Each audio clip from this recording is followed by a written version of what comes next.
sur le terrain maintenant. Dans ce conflit en Ukraine, une ville est devenue le nouveau symbole du bras de fer entre Kiev et Moscou. Severodonetsk, dans l'est ukrainien, la région du Donbass. Quelques 500 civils seraient bloqués dans un site industriel de la ville, quasi assiégé en compagnie de combattants ukrainiens. Pour faire le point, on retrouve notre envoyé spécial à Kiev, Pauline Godard. Pauline, bonjour. Quelle est la situation ce mercredi à Severodonetsk? Bonjour Damien. La bataille fait toujours rage à Severodonetsk. 70% de la ville est contrôlée par les Russes. C'est une information qui a été confirmée par le ministère de la Défense britannique dans son point quotidien sur la situation en Ukraine. Les soldats ukrainiens ont dû se retirer du centre-ville. Une grande partie de ces soldats se sont retranchés dans l'usine chimique d'Azot. Il y a également de nombreux civils. Il serait environ 500. Cette information a également été confirmée par le ministère de la Défense britannique et par les autorités ukrainiennes. Encore une fois, concernant ce chiffre d'environ 500 civils bloqués dans cette usine d'Azot. Les Russes ont annoncé hier vouloir mettre en place un corridor humanitaire.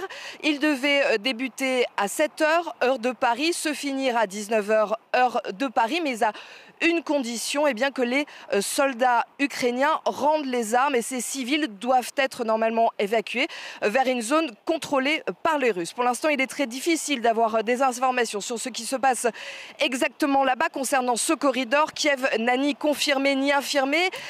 Volodymyr Zelensky a juste dit hier à ses troupes de tenir le coup dans le Donbass. Il faut donc être très prudent par rapport à toutes ces informations. Cela rappelle notamment ce qui s'est passé à Mariupol et à l'usine d'Azovstal où des combattants étaient retranchés, où la Russie avait annoncé à plusieurs reprises la mise en place de couloirs humanitaires. Ces couloirs humanitaires, tout ça ne s'était pas concrétisé. À l'époque, Kiev et Moscou ne faisaient que se renvoyer la balle. Bonjour Pauline, il y a de nombreuses accusations de crimes de guerre dans ce conflit. À Kiev, les enquêteurs de l'Organisation des Nations Unies s'apprêtent à tenir une conférence de presse. Oui, cette conférence de presse doit être donnée en fin de matinée. Les enquêteurs de la commission de l'ONU des crimes de guerre sont ici depuis le 7 juin. Ils ont enquêté, ils ont rencontré plusieurs victimes, ils ont recueilli des témoignages. Ils se sont notamment rendus à Kharkiv, à Kiev, mais aussi à Boutcha, où vous le savez, de nombreuses exactions ont été commises. Nous nous trouvions, nous, encore il y a 2 jours à côté de Boutcha. Nous avons assisté à l'exhumation de 7 corps qui ont été découverts dans une fosse commune. Les corps de 7 hommes qui, semble-t-il, selon les premières informations et ce que nous avons pu constater par nous-mêmes, ces personnes avaient été torturées. Certaines avaient été exécutées d'une balle dans la tête.